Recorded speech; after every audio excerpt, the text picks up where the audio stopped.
Amanita dla lubiących przygody, odcinek ostatni, witam serdecznie. Tak jak obiecałem niedawno, ten odcinek to będzie trochę takie Q&A. Postaram się odpowiedzieć na parę pytań, które padły podczas tej serii i rozwiać parę wątpliwości, które myślę, że gdzieś tam w polu cały czas krążą. Zapraszam więc na odcinek Amanita muscaria Q&A.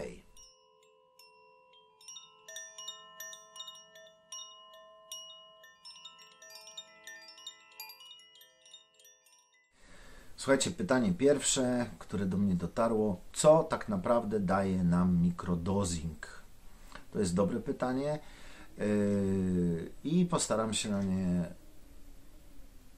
Mysz. Coś tu chrobocze. Postaram się na nie odpowiedzieć.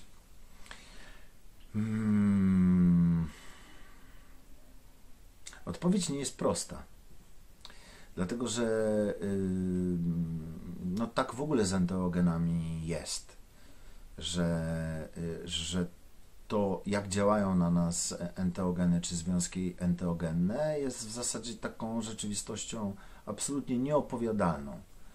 My próbujemy czasem przenieść na działanie enteogenów pewne doświadczenia, które mamy z narkotykami, czyli na przykład z alkoholem, i wydaje nam się, że enteogeny to są takie narkotyki tylko razy 10 na przykład.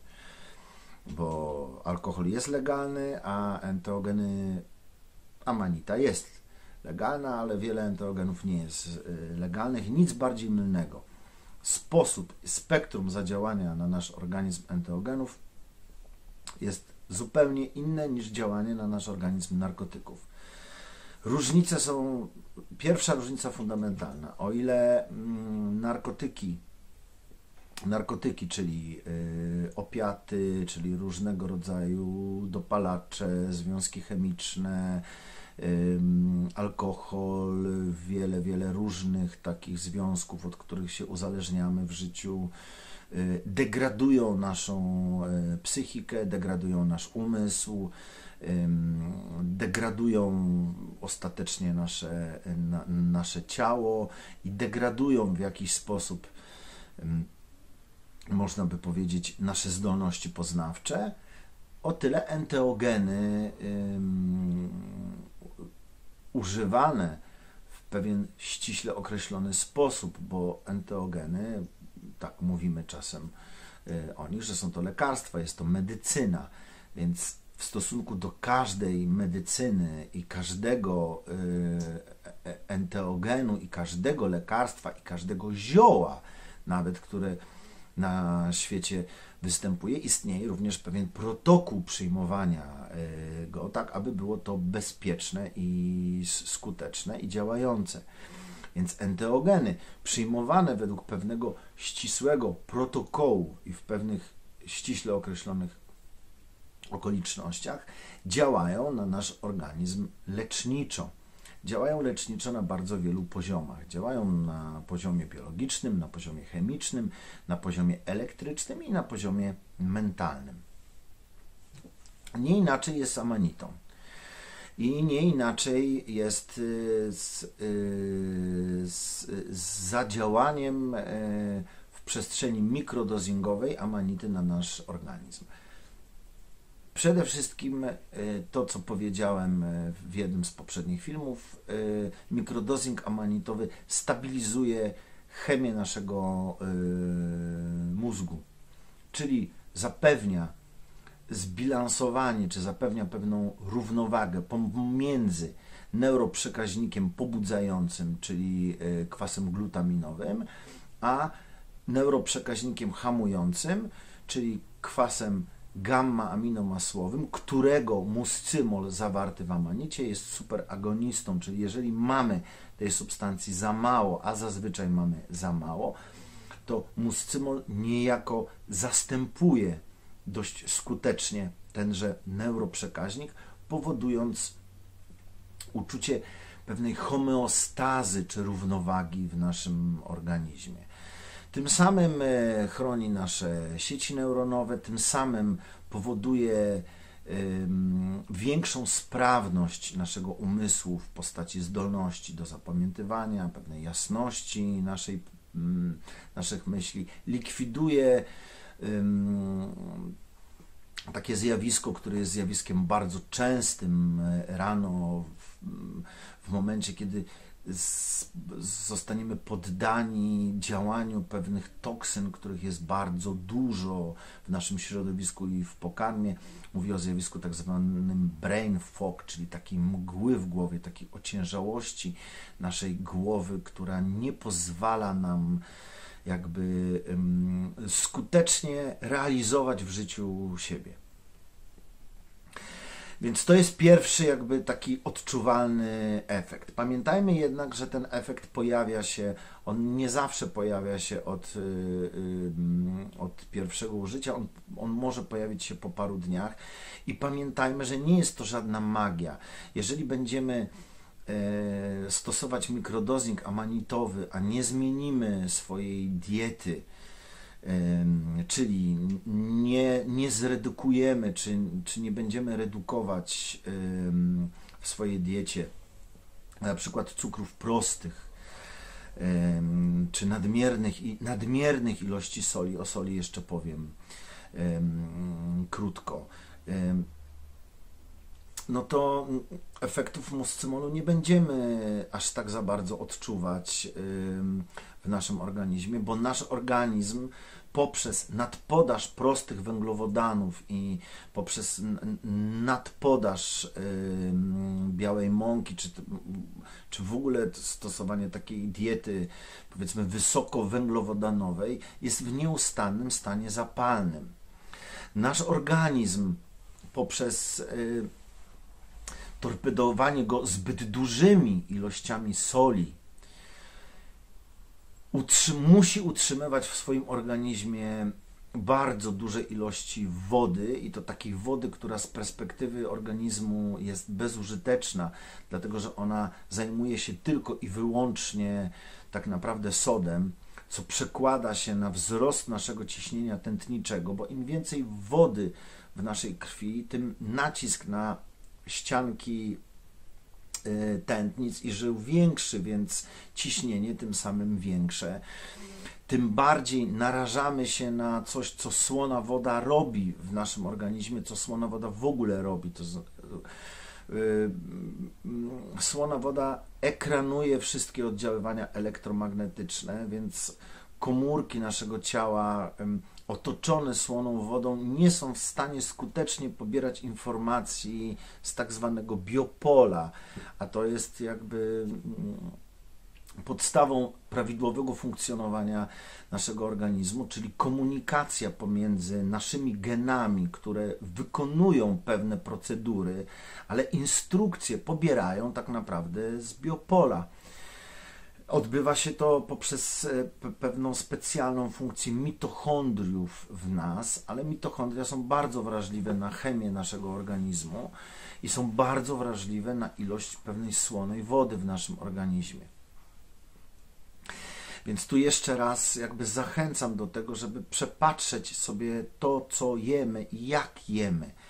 Jeżeli wprowadzamy do naszego organizmu zbyt dużą ilość substancji rafinowanych i zbyt dużą ilość wysoko przetworzonego jedzenia, no to nie będziemy odczuwać pewnych zbawiennych skutków mikrodozingu w naszym życiu, bo tak jak powiedziałem, muscymol jest też niezwykle wrażliwy na chemię naszego organizmu. I jeżeli muscymol, żeby dobrze zadziałać w naszym organizmie, potrzebuje wody, ale wody dobrej, chętnej do pracy, wody, która ma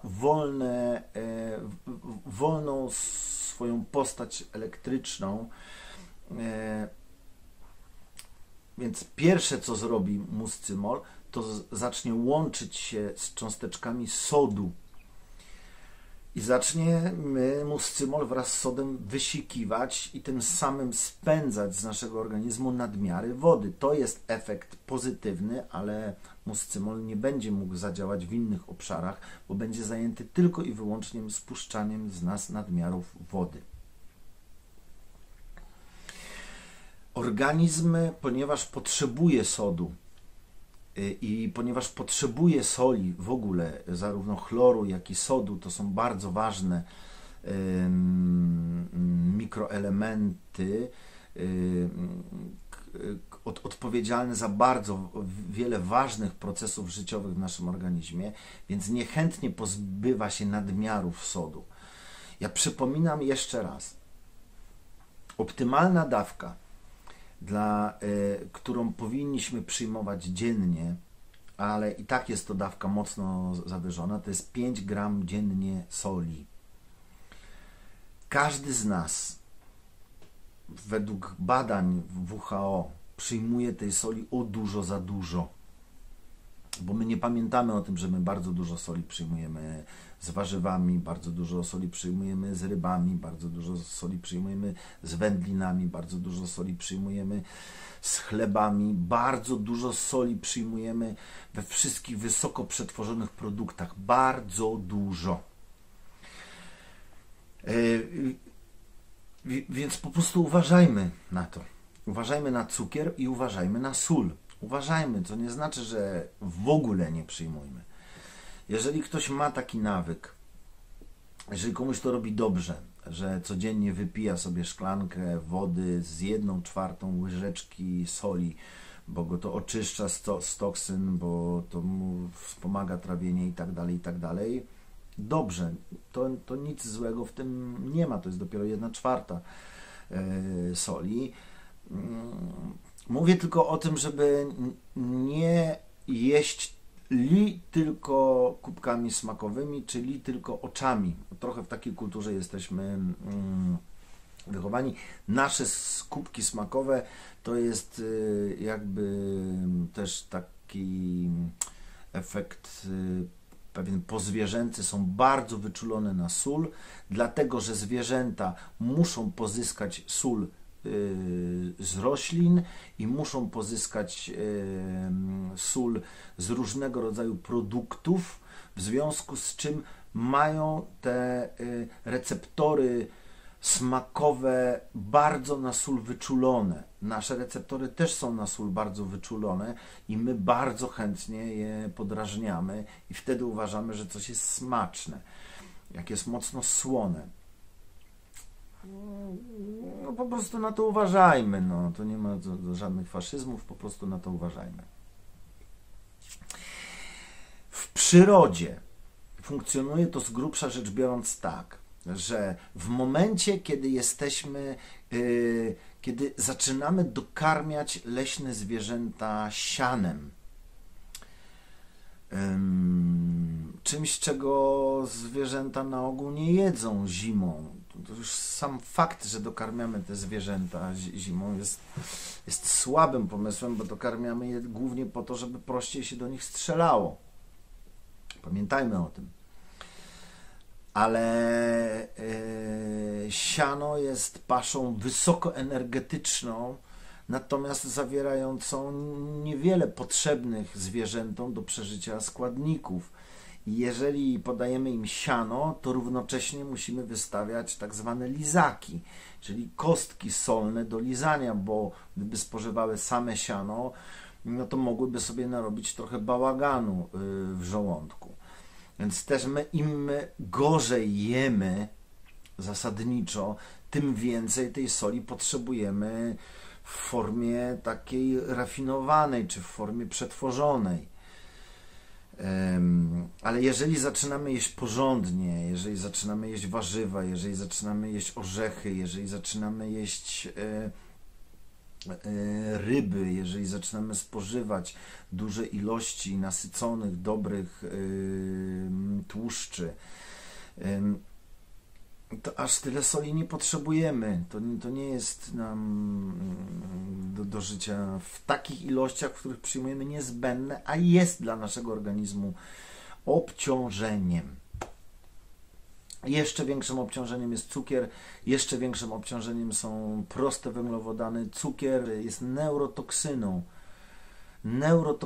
Cukier uzależnia, cukier utrzymuje nasze ciała w nieustannym stanie zapalnym. Mało tego, cukier karmi nasz umysł gadzi i umysł limbiczny, bo korteks, czyli ten taki najbardziej szlachetna, najwyższa część naszego umysłu, czyli ten umysł wysoki, odżywia się tłuszczami. Więc stosując w naszym życiu nadpodaż cukrów prostych i prostych węglowodanów, karmimy różnego rodzaju nasze pozwierzęce instynkty, czyli pewną rozwiązłość seksualną, agresję, chęć do kontroli, eksponujemy się na duże ilości lęku, które nasz umysł produkuje. Więc jednym z dobrych sposobów jest po prostu wyeliminowanie ze swojej diety albo przynajmniej bardzo mocne ograniczenie węglowodanów prostych na dłuższą metę. Więc tak, jeżeli rozpoczynamy mikrodosing, czyli jeżeli rozpoczynamy czas pewnej subtelnej detoksykacji naszego organizmu, jeżeli rozpoczynamy mikrodosingiem czas pewnego subtelnego przeprogramowywania naszego organizmu, jak to przeprogramowanie wygląda, też o tym powiem dłużej, no to zadbajmy też o to, żeby troszeczkę tę dietę zbilansować, czy po prostu trochę mądrzej jeść. To po pierwsze. Po drugie, dobra, skończmy jeszcze temat, co nam daje mikrodosing. Więc mikrodosing subtelnie nas przeprogramowuje, bo subtelnie przeprogramowuje wodę w naszym organizmie. O tym powiem zaraz.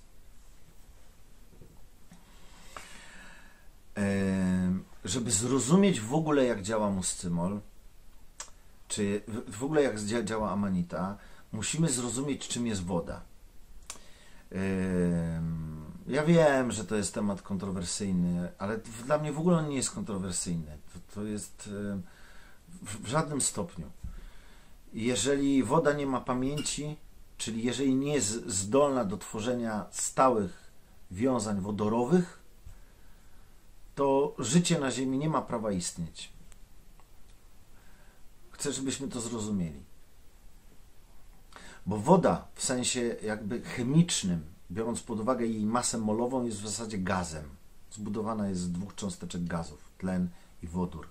I gdyby nie wiązania wodorowe, które tworzą cząsteczki pomiędzy sobą, które w istocie są to wiązania kwantowe, bo dwa protony zaczynają współdzielić jeden elektron, ale my nie wiemy, gdzie ten elektron jest, no to cała woda by w momencie odleciała do góry. To wiązania wodorowe powodują, że gaz, jakim jest woda, nabiera postaci cieczy. Dlatego woda jest tak arcyzagadkową i tak fantastyczną cieczą. Te wiązania wodorowe, czyli wiązania kwantowe w wodzie, mają pewną, nazwijmy to, swój potencjał energetyczny. I ten potencjał może być niższy i ten potencjał może być wyższy. Woda może być bardziej skłonna do tworzenia tego typu wiązań, ale może być mniej chętna do tworzenia takich wiązań.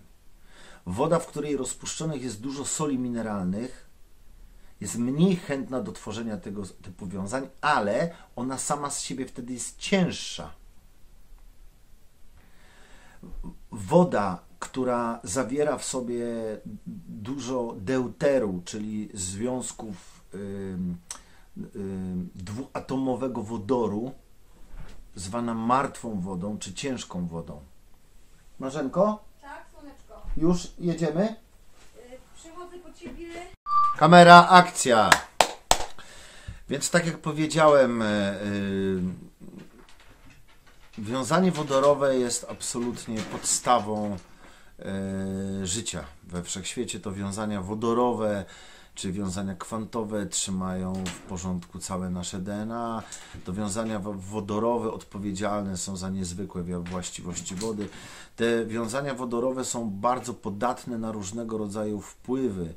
W zależności od energii takiego wiązania woda staje się lodem albo wraca do swojego naturalnego stanu, czyli staje się gazem albo jest cieczą, ale ta ciecz też w zależności od temperatury wykazuje zupełnie inne właściwości. To jest o tyle ważne, że muscymol, który jest bipolem, zmienia również energię tych wiązań wodorowych w wodzie. Oddaje im nieco energię.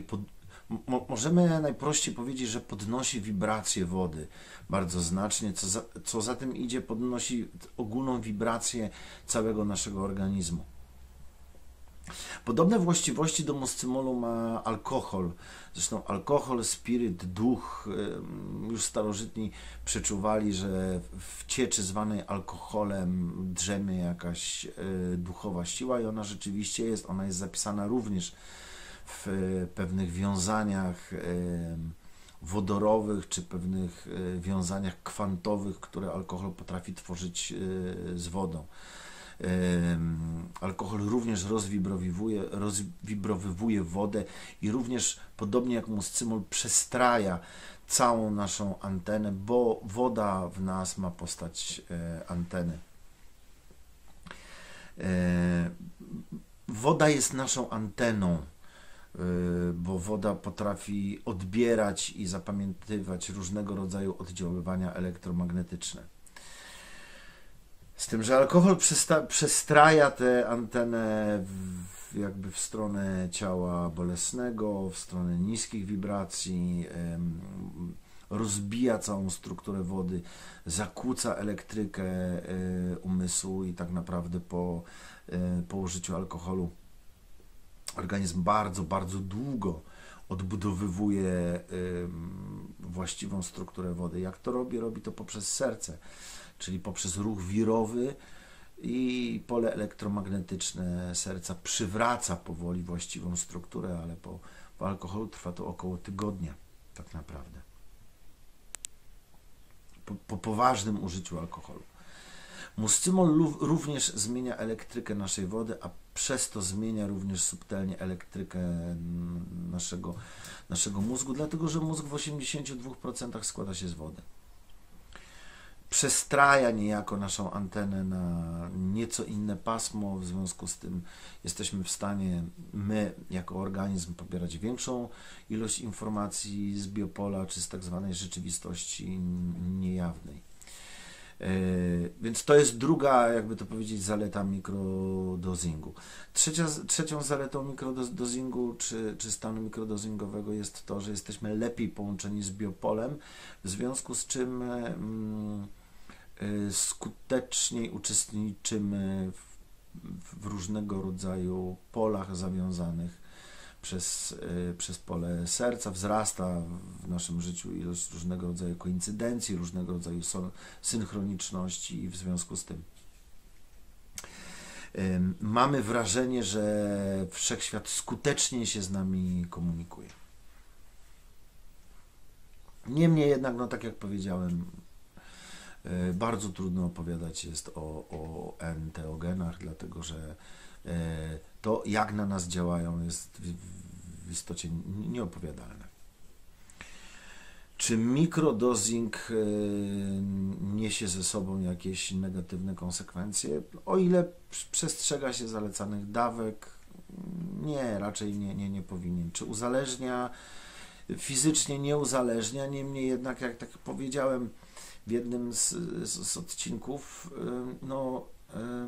psychicznie możemy uzależnić się od wszystkiego. W zależności od tego, do czego człowiek przyczepi coś, co nazywa pewnym swoim poczuciem bezpieczeństwa, od tego może się uzależnić. Dlatego właśnie przestrzegamy tego, aby mikrodosing w naszym życiu nie trwał jednorazowo dłużej niż 4 miesiące. Po tych 4 miesiącach robimy przerwę, próbujemy stanąć na własne nogi, ale będziemy to czuć, bo amanita tak działa, że po pewnym czasie dozowania sama mówi nam dość, teraz ty. Raczej nie stosujemy mikrodozingu latem, dlatego że nie. Może w jakimś odcinku to opowiem, ale mikrodosing zarezerwowany jest dla czasu jesiennego, dla czasu zimowego i wczesnowiosennego. Raczej późna wiosna i lato to jest inny czas, inny moment w naszym organizmie. To jest moment naszej ekspansji, a amanita nasila jednak procesy detoksykacyjne, procesy regeneracyjne i żeby nie powodować w sobie też takiego niepotrzebnego zamętu. Fajnie jest też uczyć się żyć i prowadzić swój organizm zgodnie z tym, co się wokół nas czy na świecie dzieje.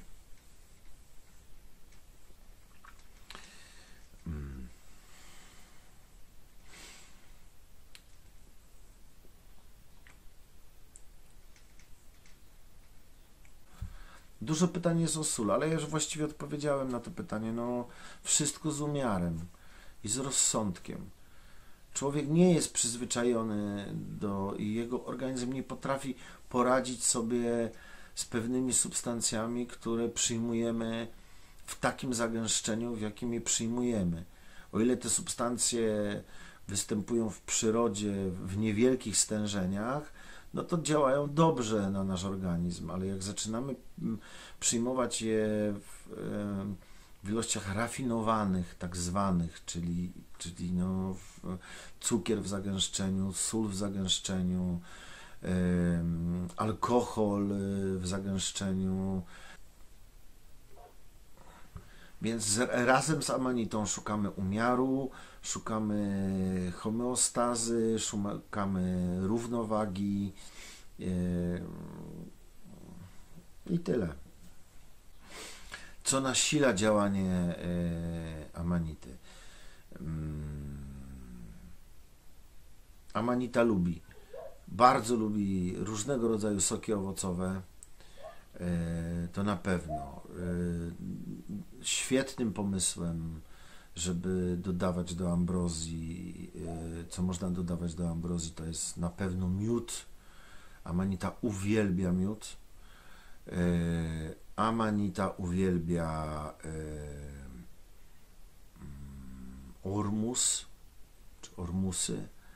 Ambrozja z 2-3 kroplami dobrego ormusu, to jest po prostu cudo. Do tego jeszcze z miodem i do tego z odrobiną octu winnego bądź octu jabłkowego i z dobrą wodą. Pijemy wtedy taki napój, który jest napojem absolutnie wysokowibracyjnym i wysokoenergetycznym i pijemy czyste zdrowie.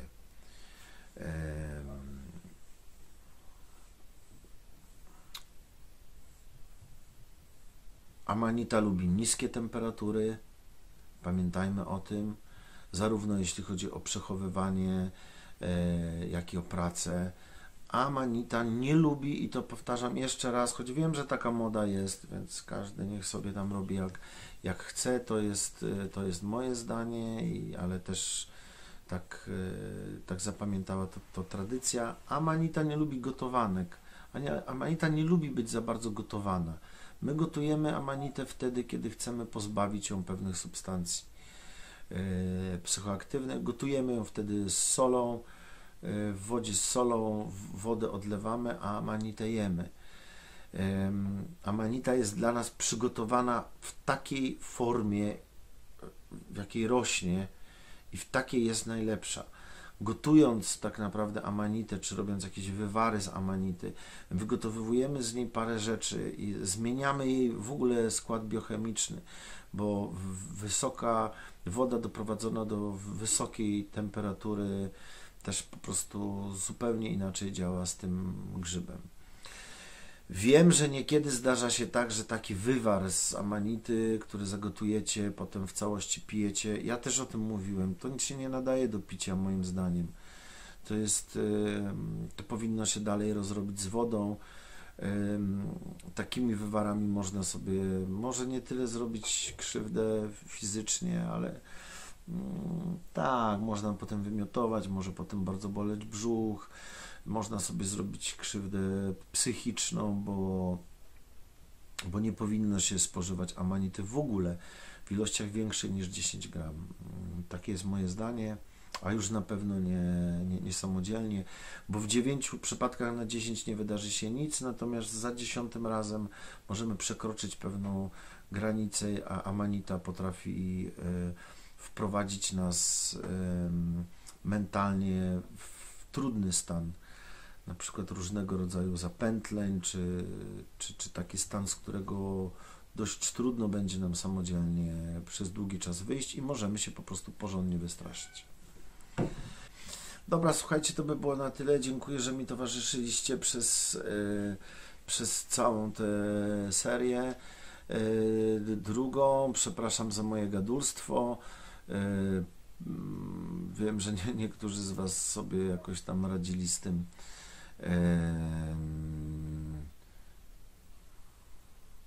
Słuchając moich filmów w przyspieszonym tempie, też tak można, spoko. Moi drodzy, na koniec taka mała niespodzianeczka. Istnieje bardzo silny związek pomiędzy amanitą, księżycem, a wodą. Księżyc w sposób niezwykły wpływa na wodę i księżyc również wpływa na energię wiązań wodorowych, czy kwantowych wiązań wodorowych, które zawiązuje woda. Wiedzą o tym lekarze, chirurdzy. Podczas pełni w wielu państwach w ogóle nie wykonuje się operacji, dlatego że rany się gorzej goją. Woda podczas pełni, czy w zależności od tego, w jakim momencie znajduje się akurat księżyc, nabiera zupełnie innych właściwości.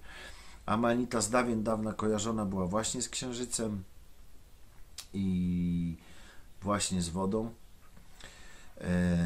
Pierwotna, to taka najbardziej pierwotna i najprostsza soma, bo też trzeba pamiętać, że soma przez wieki ewoluowała. Robiona była z mleka, koniecznie świeżego mleka, prosto od krowy, bo to mleko zawiera najlepszą, najcudowniejszą, najwyższą wibracyjnie wodę. Poza tym zawiera w sobie ślad życia i mnóstwo komórek macierzystych, więc jest takim eliksirem życia, można by powiedzieć. Z miodu, bo miód to jest ruch, to jest życie, to też jest bardzo wysoka wibracja. Amanity muscari, odrobiny, ależ dosłownie odrobiny, nawet nie tyle soli, co był to ormus, odrobinę ormusu, i to wszystko przygotowywane było w pełni księżyca i zostawione na noc,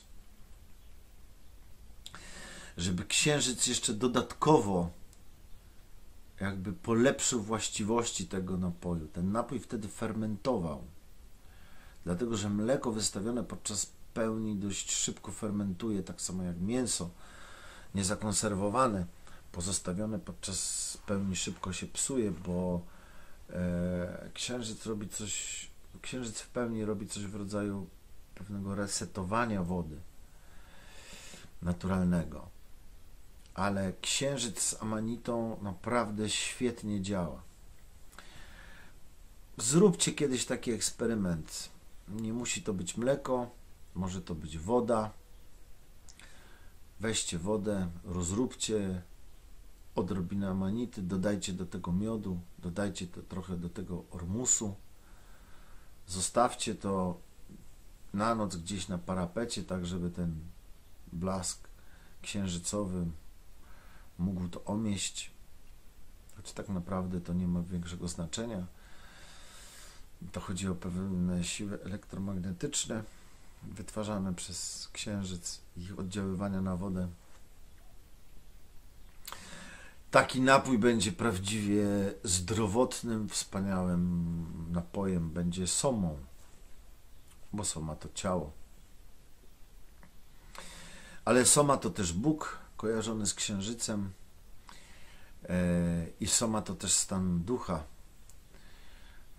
związany z wysokim poziomem siły życiowej w nas, pewnej umysłowej siły, manasu. Poszukujcie własnej somy, poszukujcie własnych przepisów, własnych dróg, własnych ścieżek. Jeżeli zaś chcielibyście dowiedzieć się czegoś jeszcze więcej o Amanicie i o jej tajemnicach, dlatego że Amanita to nie jest lit, tylko moscymol, tam w Amanicie znajduje się jeszcze parę innych związków, które w sposób niezwykły działają i współpracują z naszymi receptorami. Jeżeli chcielibyście czegoś więcej dowiedzieć się o samej duchowości Amanity i o tym, jak grzyby uczą nas być ludźmi, to zapraszam na cykl webinarów, które rozpoczynam na platformie kolory.org. 10 listopada już pierwszy webinar. Pod filmem znajduje się link właśnie do tego webinaru. Będą to spotkania live, można się zapisywać. Temat pierwszego webinaru: duchowość Amanity Muscari, czyli jak to grzyby uczą nas być ludźmi, i poruszę tam sporo tematów, których nie poruszałem w ogóle w moich filmach i których jeszcze w ogóle nie poruszałem. Przygotowuję się do tego webinaru bardzo mocno i bardzo intensywnie. Jeżeli temat Was zaciekawił, jeżeli ciekawi Was Amanita Muscaria, jeśli chcecie razem z nią się rozwijać i korzystać z niej na najróżniejsze sposoby, to zapraszam serdecznie do oglądania. Jeżeli ktoś chciałby się spotkać z Amanitą w takiej przestrzeni trochę bardziej ceremonialnej i nauczyć się z nią pracować w wymiarze trochę innym niż mikrodozingowy, zapraszam również do kontaktu mailowego. Piszcie na adres inspiracjaoddech@gmail.com. Organizujemy już od jakiegoś czasu dwudniowe ceremonie amanitowe, podczas których pracujemy z oddechem, pracujemy ze swoim ciałem, pracujemy ze swoim umysłem i przygotowujemy się do tego spotkania, które jest pewnego rodzaju misterium, bo Amanita zawsze prowadzi nas do źródła i pomaga nam z tym źródłem się połączyć, głównie po to, abyśmy zaktualizowali pewnego rodzaju informacje, które są nam do życia potrzebne i są potrzebne do życia naszemu organizmowi. Więc praca z Amanitą to praca z medycyną energoinformacyjną i na takie ceremonie Was już teraz serdecznie zapraszam. Wszystkiego dobrego, całuski, dobrego dnia.